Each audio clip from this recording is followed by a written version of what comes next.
And one of the It's at the nicest top guys of the in list. world. But let me tell you something. And he excused himself for not wearing a shirt because he's got road Matteo, rash. this is a family show. Dear God, we need to get the man in the gym. The glamorous lifestyle. Look at folks. that. I mean, before. Okay. George said it was okay that I came on shirtless, so Absolutely. I've got this to dry out. A little bit of road rash. That guy. Jesus Christ.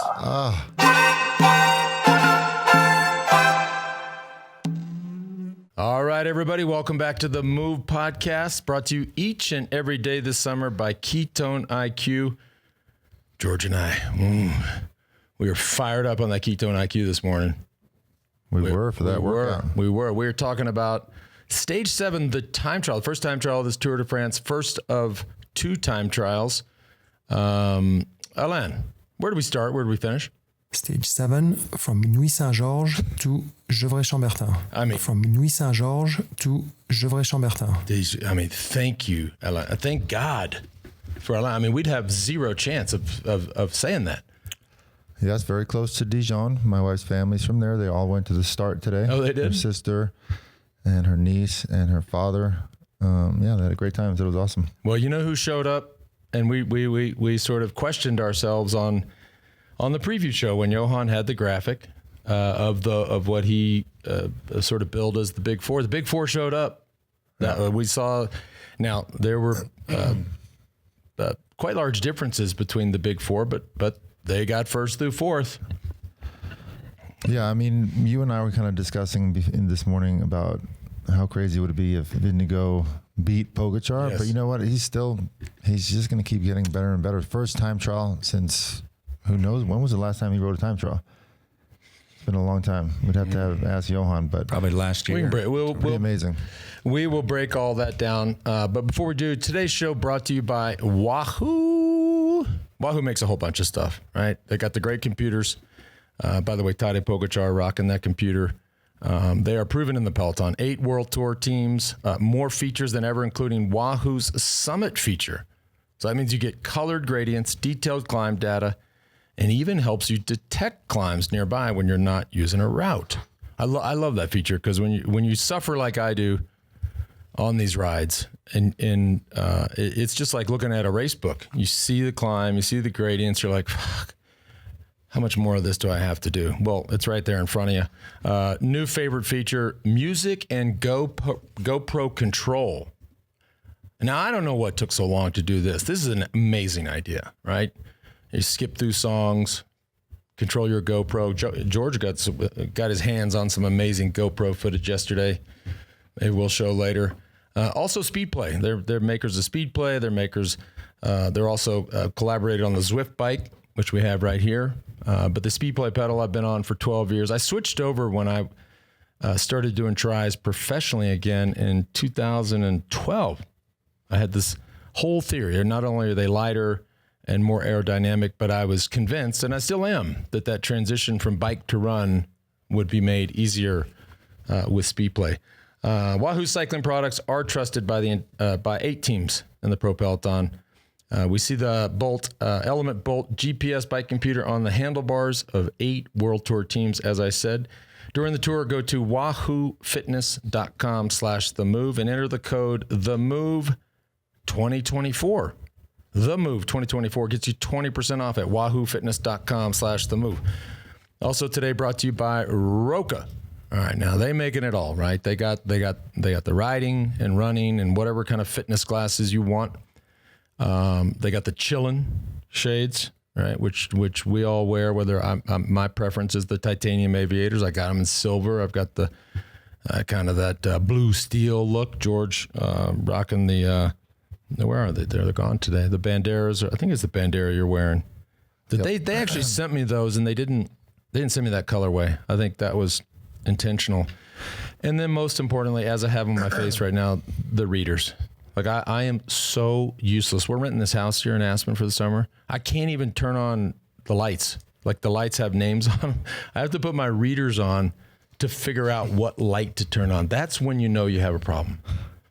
I mean, but thank God. And by the way, every shade they make has the no slip. So if you guys tracked the high rocks that I did in New York, I wore my Rokas and also had that transition lens on. So the race was sort of inside and outside. So I would go between light and dark.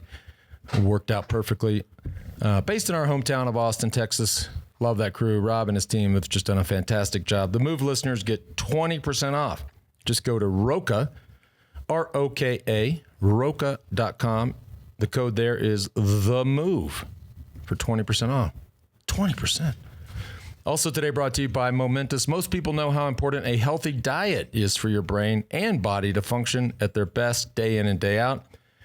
But we're still often short on the most essential nutrients to be at our best, myself included. My go-tos are Momentous Creatine, Omega-3, and protein each and every day to make sure I'm covering all of my bases. Now let's talk about creatine for a hot second. Research suggests that creatine is as essential as any other macronutrient for optimal brain and body function. Momentous Creatine is sourced from Germany. Now you guys know, not just myself, but G's been in the gym every morning. Yep. And what we do is we add in a little Momentous protein and Omega-3, which, by the way, is sourced from Norway. Those people know a little thing or two about sustainability. And the daily protocol has become a staple in my health routine and serves as the perfect foundation for other wellness products in the toolkit. Momentous won my trust because they walk the walk. You just go look at all these pro teams that use the product and help develop the product, mind you. There is a reason why the world's top athletes and experts use and help develop Momentous products. So if you're like me and you want to support your brain and body with supplements made and used by the best, go to livemomentous.com/themove and use the code THEMOVE for 20% off all my favorite products. That's livemomentous.com/themove. Look, I know what this is where you're going to throw shade at me about Remco. No, I think hats off. Before we start breaking down the race, we have a special guest, and I don't want to take too much of his time because he just finished the TT. Okay. Matteo Jorgenson is joining us on the show. Let's see. Let's pull him up. George coming through again. That Rolodex of George's is so deep. And what a year he's had. I mean, winning a classic in Belgium, winning Paris-Nice, second in Dauphiné, top 10 in today's TT after a crash a couple of days ago. So we're going to check in with him, see how he's feeling.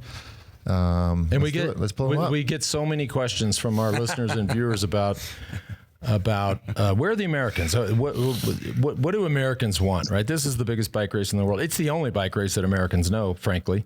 And they get a lot of questions. When is an American going to win the Tour? And this dude's name and one of the is at the nicest top guys of the in list. world. But let me tell you something. And he excused himself for not wearing a shirt because he's got road Matteo, rash. this is a family show. Dear God, we need to get the man in the gym. The glamorous lifestyle. Look at folks. that. I mean, Before. Okay. George said it was okay that I came on shirtless, so Absolutely. I've got this to dry out. A little bit of road rash. That guy. Jesus Christ. Hey, don't let any of that drip into the muesli. That's disgusting. What did that feel like in the TT? What do you have? Ice cream. Oh, nice. Ice cream.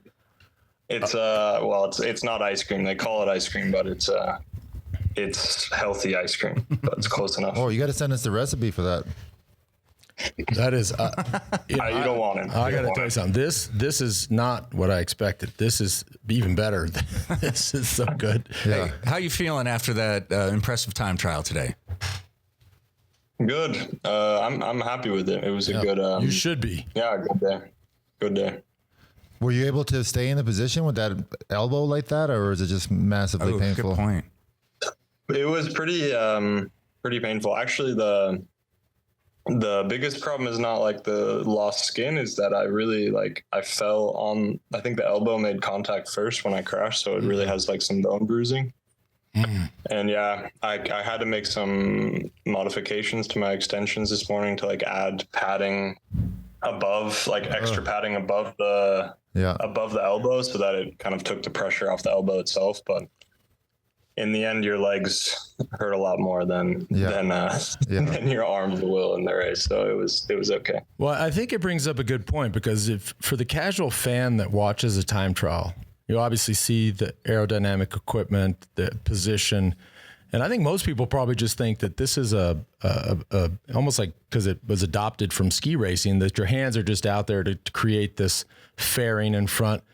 But Matteo, you can tell us, and George and I can speak from experience, there is a lot of pressure. I mean, your hands are, I mean, you're gripping your hands. I mean, there's a lot of torque there in your forearms that I can only imagine that would hurt like hell.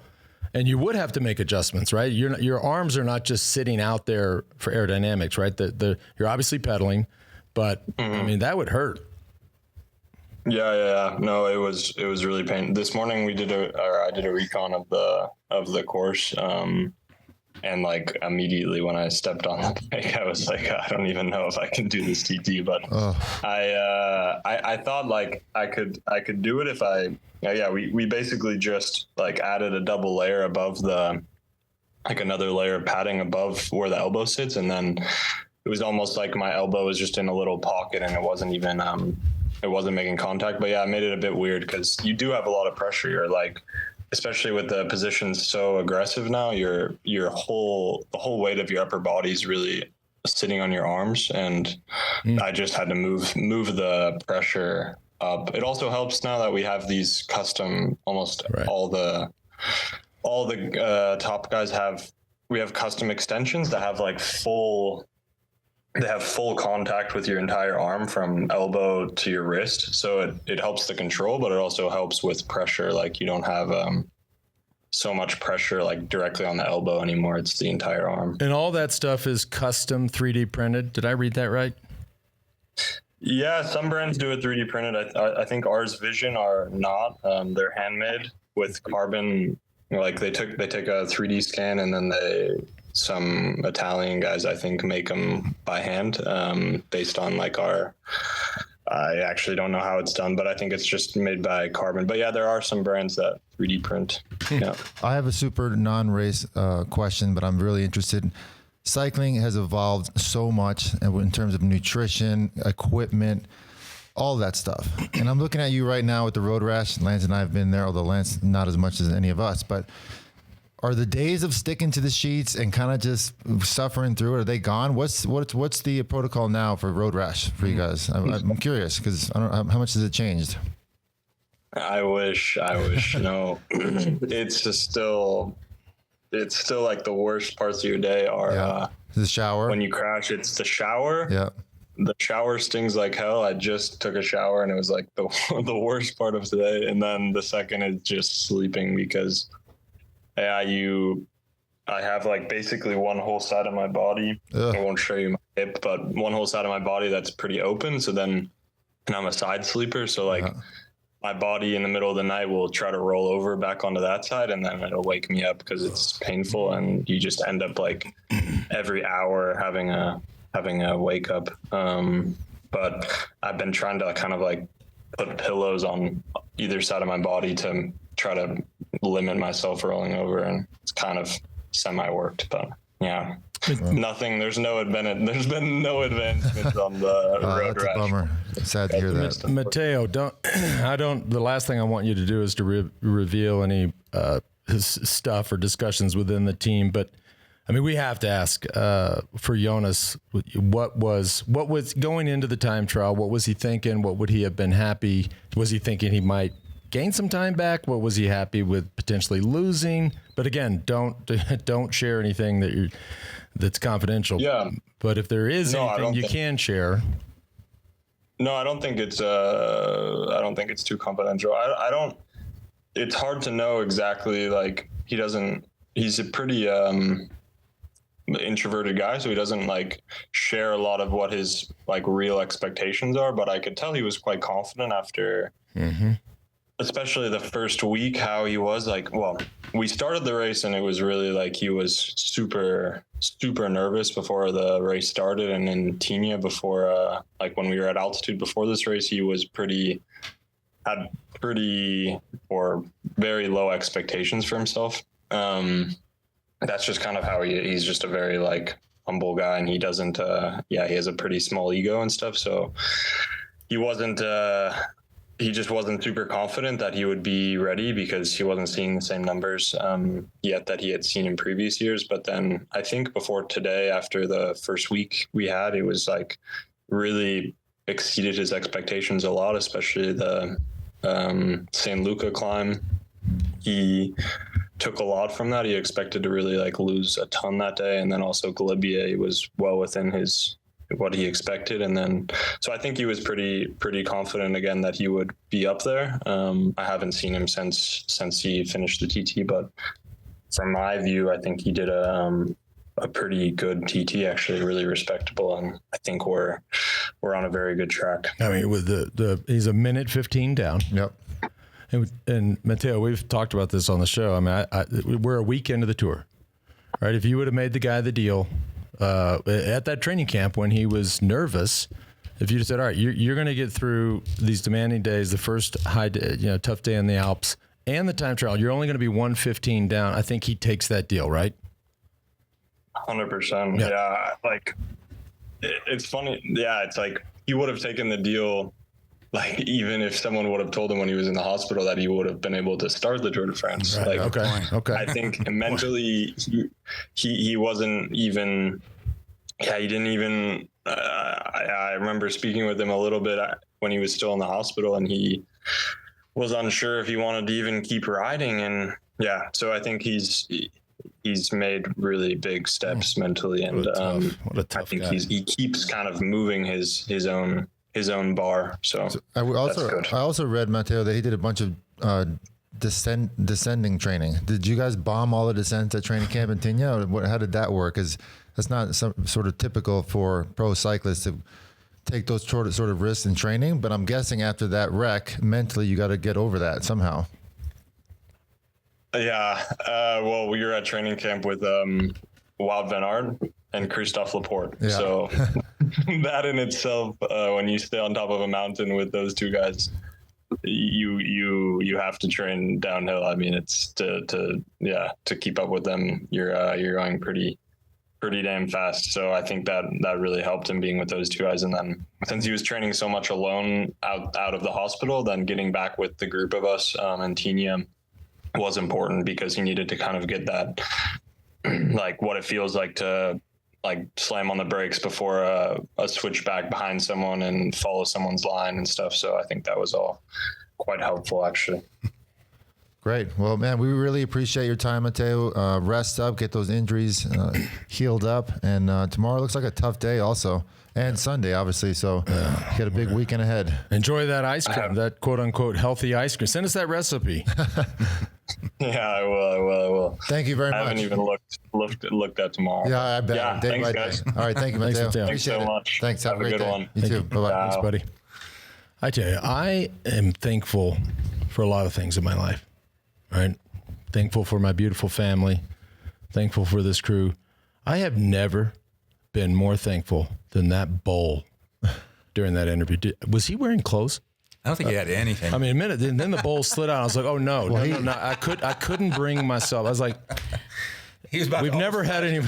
This will be a first, okay? Hey man, and I like the moxie of this kid. I mean, that takes some fucking stones. He's got some stones to show up on the move naked. Well, that was kind of an Austin Powers move where you just put the bowl. The bowl was right there. I was like, please do not, because you were catching glimpses, and I was like lower skin. I was like, yeah, he didn't have anything. Just don't move the bowl. And then the bowl moved, and I was like, oh no. Well, I know a lot of you just listen to the show. You might want to go watch. You might want to watch. You want to see a very naked man on the move. You just watch. And so essentially, he's airing out those wounds. I mean, you got to let it air. He was airing out a lot. Yeah. You're in bandages all day long. The stuff starts sticking. So at the end of the race, all you want is that stuff to just get some air. And oh man, I rode a long time yesterday. I was airing out the pelota for sure.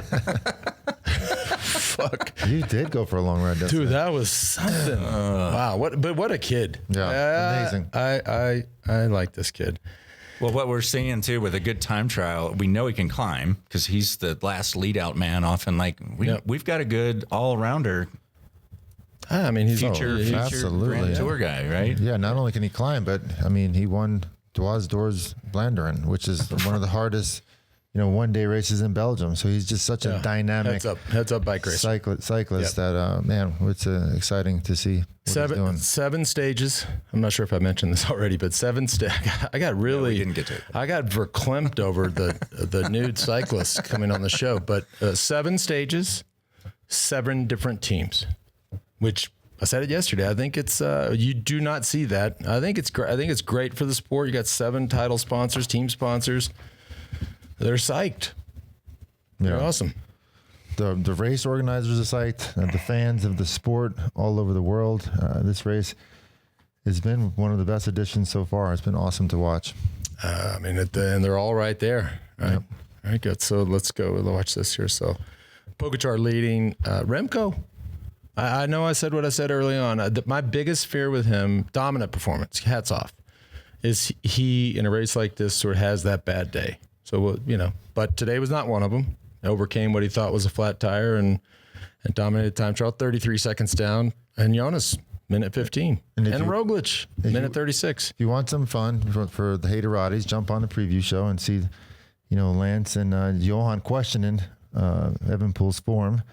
Here we are, 7 stages of the Tour de France, and he wins the TT quite convincingly. And Pogačar will be wanting to put a lot of time in that before this last time trial. Yeah, we have a long way before that. We had there's a lot yet left to happen. And I think in that, those are very different time trials. I mean, that is a time trial made for Vingegaard and Pogačar, the final time trial. And a couple things to point out. I think people were questioning, since he lost almost more than 5 pounds since the Dauphiné, and this being a flat time trial, whether that was going to affect his flat power. And clearly it didn't. He still won. So you would think that is certainly going to have effect on his climbing power, and he's going to be that much better. It's super interesting. All the things, the time gap between him and Roglic were similar to the Dauphiné. It's a very hard race to predict right now what's going to happen when they get back in the mountains and get past this gravel stage on Sunday. I know. And I want to have a healthy discussion around the gravel stage. That is Sunday. That is not tomorrow. We're going to talk about tomorrow's stage here in a second, but let's park. I think this is worth a longer conversation, the gravel stage, but we can have that on the eve of it, and that would be tomorrow. Before we go to this little commercial break, I just want to highlight Kevin Vauquelin. I think this young French kid has tremendous potential. Right, he can climb. He rode a hell of a time trial. We just had Matteo Jorgenson on. He was just ahead of him. He got 6th in the time trial, won a tough stage on stage 2, was 2nd in Flèche Wallonne. France is always, they're looking for the next hope. From my view, this is one of them, right? He's on a small team that probably isn't like the other teams when it comes to developing GC talent. This kid's a good bike rider. Very good. And he proved it today. I have another really fun discussion I'd like to have here in just a second. But before we do, today's show brought to you by Ketone IQ. Talked about it at the top. We often hear that fasting and exercise are good for the brain. HVMN launched the world's first drinkable ketone in 2017. Ketone IQ is their latest innovation on ketones with improved effectiveness, taste, and cost. It is a religious part of the protocol every day before I work out. George as well this morning. You were a little late. You saw me. I told you on the drive down I'd already had mine. George panicked and was scrambling here in the studio, found some Ketone IQ. They're also partners with Visma-Lease bike. So, and by all accounts, 9 out of 10 teams in the Tour are using Ketone IQ. 30% off your first subscription order plus a free 6-pack when you use the link ketone.com/themove. Also today brought to you by Ekoi. George, you got your new Ekoi helmet. Yeah, nice. We did this ride the other day. I don't know if y'all saw pictures. George, that was George's first ride in his new Ekoi helmet. And I mean, oftentimes he rolls up and I look at the man. I'm like, God damn, that boy looks good. All right, he just looks good. Wow. I think he wears a fresh kit every time he rides. He just looks good. He goes out to dinner. I'm like, God damn it. Like, why don't he just looks, he rolled up in that Ekoi helmet the other day. I was like, well, I guess I'm getting cut out of these pictures. I got the new shoes too. I'm excited to set those up. You were kicking it. They are the leading brand in Europe, specializing in cycling equipment from head to toe. It is one of the few brands that truly develops its products in close collaboration with pro athletes across all the disciplines. That's road cycling, triathlon, gravel, and mountain bike. They're also the most represented brand in the Tour de France with 4 teams this year. Pretty awesome. The entire Ecoy website is currently on sale until the end of July with discounts of up to 60%. It's hard to find better deals. Special offer with the code THEMOVE. And you get $15 off any purchase of $150 made on the Ecoy, EKOI.com, Ecoy.com website until the end of July. Hey, George, guess who's back? Who? Our friends at The Feed are back to keep us hydrated and fueled throughout the entire Tour de France. Mosca? Now, listen, here's the thing about The Feed, and I say this every year. The Feed has been with us for a long time. Yes, they have. And I literally kick myself because I'm always looking for good ideas, shameless plug, to invest in. And this one, I'm like, how did I not think of this? This is an amazing idea. We're both on the same page with that. I mean, how much do you remember back in the day just getting stuck eating the same stuff because you had a sponsor or whatever, and you're like, do I have to eat this again? Yeah, I mean, we saw Matteo eating ice cream today. It's all about switching it up as much as you can. I agree.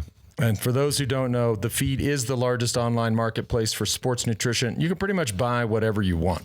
Yeah, you can buy the single serves of everything. When I get my feed box, I usually get at least 5 different gels, a couple different hydration packs, and just keep it fresh and clean all the time. The Feed will have some pretty great deals for all 21 stages of this tour, starting with their Tour de France pack. Yep, I just got mine, 10, 11 products. I'm seeing some of my favorites like Pillar Magnesium for sleep, Scratch Shoes, all that stuff. So as stylish as George is, and as how good the man looks, he's not great with numbers. Let me do the math for you.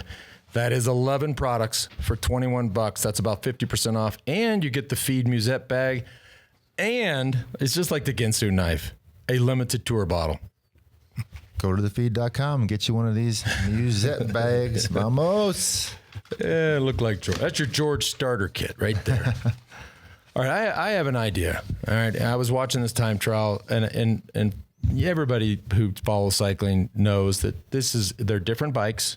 They're different helmets, different apparel, different, almost everything is different. I mean, Matteo just talked about the technology in the pads of the bars. And we've seen I think we've seen a solid evolution of technology. You don't need to look any further than Jonas Vingegaard's helmet, which was highly controversial at the start of the year. That is, if you compare that to what we used to race in, this is a totally, they've taken technology up. My proposal, and I know that cycling is very traditional, and I know that that there have been strict regulations around sticking to what the UCI calls the double triangle. And so the double triangle means that the bike has to basically be a bicycle like it's always been a bicycle, which is mean you have the front triangle and the rear triangle, and then there's a lot of regulations around that. I don't understand. I don't even want to say that. What if we just said, yes, for the road stages, it's got to basically be a traditional bike. But for the time trials, why wouldn't we just say, make whatever you want? Don't make it recumbent, but make the bike like whatever you want to spend to develop product. Doesn't triathlon do that? Yeah, if you watch triathlon. Triathlon doesn't have a double triangle regulation. You see some really space age looking stuff. But when you think about and I always compare cycling to Formula One. I mean, I don't know, half of the discussion in Formula One is about the teams and the technical advantage they have. So, number one, whoever they want to hire to design this stuff. And two, now there is a limit on how much they can spend, but basically who spends the most wins the most. What a fun game that would be for the manufacturers, right? You got all these big manufacturers weighing in, and you see them when you watch the race. What if we just said for the time trials, you guys make that bike or any of that equipment as fast as possible? I think it's an amazing story. Now, you would have people left out. You'd have the smaller teams with smaller manufacturers that could not keep up. That's the nature of it. But I think that'd be a hell of a story. I think it's interesting. I think it grabs eyeballs, and I think it drives innovation. Might sell more. This is a new thought. I had this thought today I was looking at Jonas's helmet going, who sat around and thought this was a good idea? But then you look at it. I mean, the helmet literally came over, was covering his shoulders. Yeah. I mean, think of the drag. If you want to sit in the tunnel, of the drag that a flat shoulder causes, and just sweeping that air past his shoulders. what if we just said, got to have 2 wheels. That's it. You have to have 2 wheels, and it cannot be a recumbent. But you need to make something to make the rider as fast as they can humanly go. I mean, like you mentioned, those bikes these days are pretty darn fast. Here's all the 3D printed stuff. You can make the positions. You can make these bikes a lot faster, and they're alone. I get it. You don't want to do it in a peloton where you're potentially making stuff that is flimsy or potentially dangerous, and you got 200 guys around you. But for the TTs, you're out there alone. Fuck it. Let's have some fun with this. Just make an F1 car that we're going to pedal. All the big brands are like, shut up, Lance. Shut up. We don't sell time trial bikes as is, and you want us to do this, please. I get it. You don't sell a lot of time trial bikes, but this is a great story. If you're buying a road bike and you see somebody that's made the fastest bike in the world, period, full nonstop, you're going, well, if they can do that, I'm sure this road bike that they're pitching me on is also badass. Like and newsflash, the UCI ain't listening to me. And I think it's a good idea. The bikes we ride have a very, very fast time trial bike that is not UCI legal, but they use them in time trials. Monocog frame. Very cool looking frame. Check it out online. It's how they got started in the game. Yep. But anyways, I'm just throwing that out there. What else we got? Tomorrow's stage? Let's talk about tomorrow. Because tomorrow is, and we can pull it up. Let's, Gabrielle, pull that up. 183 kilometers. We're definitely going to need a land to name where this place starts and where this place finishes. I see this profile and I'm like, ugh, that just looks uncomfortable. And then if you go look at the map, smaller roads, twisty, turny, headline here, or small headline. I did a little Troy Kimmeling, 65% chance of rain. Ooh. Temp? What's the temp? I just looked at rain. I can check real quick. I think that's an important thing. I don't. But anyway, super lumpy stage. If we go back to it, a lot of I'd say 80% of the peloton took it as easy as they could today. So they're going to come out firing today or tomorrow. I can envision a big breakaway going, very hard stage to control for a sprint, albeit some of the sprinter teams will want it to come down to a sprint. So it just really depends on the collaboration and the dynamics of the breakaway, who's up there. Yep. I do think we'll see a breakaway, but let's go even more specifically to the last kilometer, because if there's a break, they'll have to deal with this, and if there's a bunch sprint, they're going to have to deal with this also. This is, if you do the math, you get a little hoodwinked there because it says 328 meter high of elevation with a K to go and 349 at the finish. You do that math, you're like, it's 2% uphill. Well, if you walk it back another 400 meters, it's still 328. It's about 5% uphill. Yeah. So this is not a pure field sprinter sprint, which I think probably means even higher chances of having a breakaway go and stay away. Well, a guy like Bingham Gourmet is a very good uphill sprinter. Matteo van der Poel, very good uphill sprinter. So those guys are going to, have some incentive to make it a sprint. Yeah. So it's not, but like I said, it's a very hard stage to control, and just really depends on weather, who's in the breakaway. All those things are going to come into play. Wind. These roads, twisty, turny, small roads. If you throw a little wind in there, I didn't Kimmel the wind. I was too busy sort of being proud of myself on that idea. I thought it was an amazing idea. This is this has been a very interesting podcast for us. I mean, first we had to stare at a half-naked man the whole time. I think I got us rattled. I was legit like, oh my God.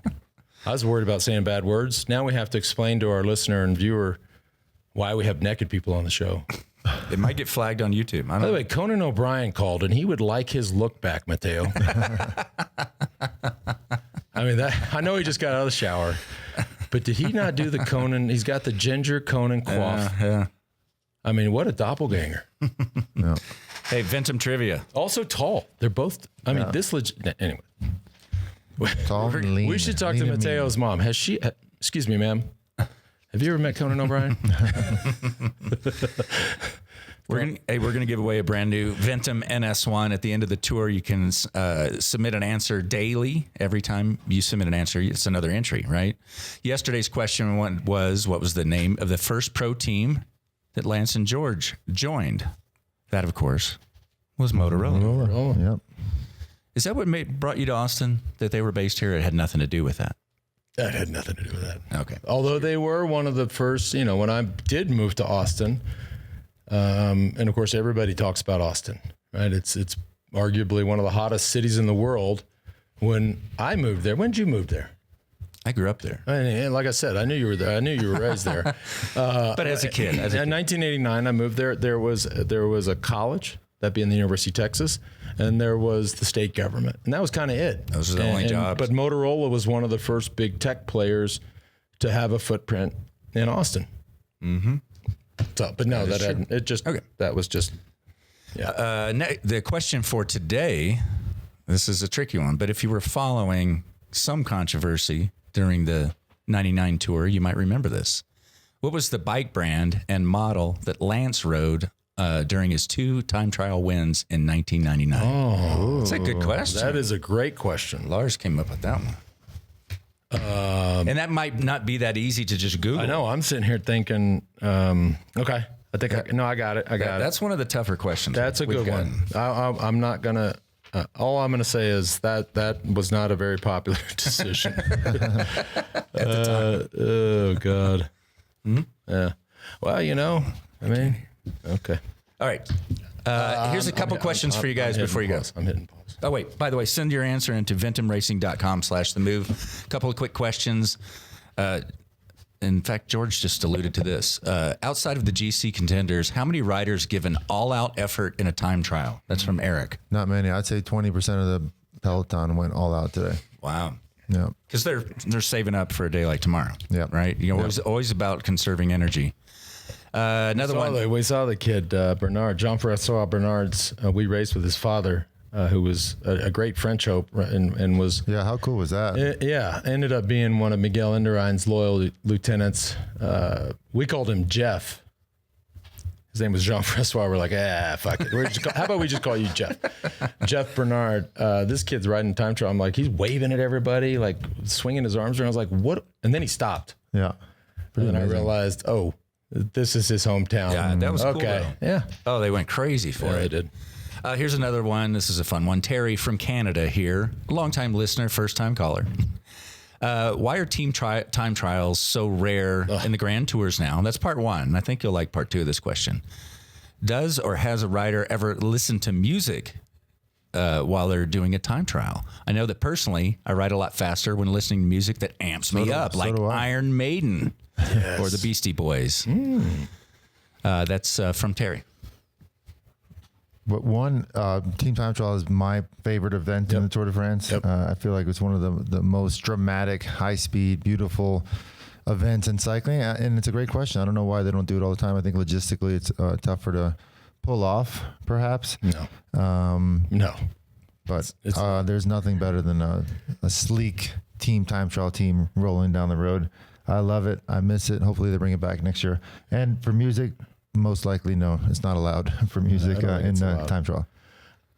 We have talked about it a lot. I think the team time trial for the fans is one of the most interesting things to watch. When you see 8 guys ripping down the road on the best technology, going, and they're going a lot faster. I still remember 2003 when you were the man himself on my right, y'all. Listen up. Was asking me to slow down in the team time trial. Had a bad year. He was asking me to slow down in the TT. Y'all heard. Y'all can back it up. He's asking me to slow down. Had a bad year. Off day. But I think, but you can also sort of, I do think it should be, it doesn't have to be every year, but I think it should be most years. But you can also play, it's not this year, but you can play this out. Like what happens. And of course, it counts for individual time as well. You could play this out. Like how would UAE for fair versus Visma, fair versus Ineos, fair versus Red Bull? Like you can start to play out what implication is this having on the overall and the individual GC. And so, well, even before the race starts, they'll have to bring guys that are suited to that type of event, so they don't lose that much time. It changes everything. It is an excellent question. But it's also a question we could probably get the answer to. Like, why not? Like, I don't think we're the only 4 people here, us plus, was it Terry, sitting here asking about it. I'm sure there are a lot of other folks like, damn, I miss that. Like, I'm sure they get a lot of questions like that. Yep. And here's, we'll do one more today because this is a really good one, I think. It says, this is from Jimmy. I saw a photo online showing Mark Cavendish's chain off as he crossed the line in the victory pose. So he wins the record and his chain falls off as he's crossing the line. Follow up, he had a mechanical on stage 6 and had to catch up. What is the relationship between a rider and his mechanic? Any special mechanics in George or Lance's history? That's from Jimmy in Versailles, Kentucky, not France. How about that? You're from Kentucky, all right? Wherever you are in Kentucky, do they have a palace? If there's not, you should just build a fake one. This is the Palace of Versailles. And then like 2 seconds later, go Kentucky. The relationship between the rider and the mechanic is very important. And I believe they showed a lot, or not a lot, some of this in the Cav documentary that we talked about. And Cav's a fiery guy, and when stuff goes wrong, you don't want to be the mechanic. Shit happens, right? You saw, I believe it was Stephen Kung in the time trial today. Yeah. That chain, super dangerous. Do not when do that that at home, chain y'all. came off, and he is sitting there thinking, this just happened. Oh my gosh, what a bummer. He's thinking, who screwed this up? Yeah. So if you're the mechanic sitting in the team car, God forbid something like that happens, you feel terrible, right? It's and boy, going back to our day when guys were gluing on tubulars down fast descents, you roll a tubular on a descent, and the mechanic's sitting there going, "Did I not, did I miss a section of the glue? I don't know." I mean, it's very important. They are totally unrelated. Cav has this unique move when he stops pedaling, and we've seen a dozen of these images, and it's just this slight recoil that he's already done pedaling, so he's not going to pedal forward and then go over the bar. You would go over the bars if you pedaled with no chain, with that kind of power. He does this little recoil when he knows the race is over and that chain flies off. It is no big deal. He gets it back on before he even stops. But it's, I mean, how many times do we say, holy shit, he just won the stage without a chain? That's what it looks like. It does. But and you can go back, and they showed it the other day. There's just this little recoil where that thing just flies off. Well, I think it'd be a lot of pressure to be a mechanic for the top pros. Absolutely. That would be a lot of pressure. And we did to the last part. Yeah, you have to have a close relationship with that person. Certainly cannot have a bad relationship. I mean, we were lucky. We had legendary mechanics. We had Julian DeVries, who was Merckx's mechanic, Le Mans mechanic, our mechanic. How many mechanics might they have at a tour in your day, and then probably more now? I think they've got a lot more now. Yeah. We didn't have that many, but then we went on. You had. I think we had about 4 mechanics. Yeah, Chris Van Roosbroek, which trying to pronounce this Van Roosbroek. I'm like, what the fuck's that mean? Juanito. Johan's like, just call him Jeff. No, it's Pink. The direct translation was Pink Pants, so I just started calling the guy Pink Pants. We had Jean-Marc, who is still in Peloton. And Juanito. He's still around, as far as I know. Those guys probably have long careers. Yeah. All right. Well, that was a great question, Jimmy. Appreciate it. Send any questions to TheMove@wedo.team. Big weekend lined up for racing. It's going to be good. It's going to be exciting. That's right. Yeah. Thanks for tuning in, everybody. See you all tomorrow.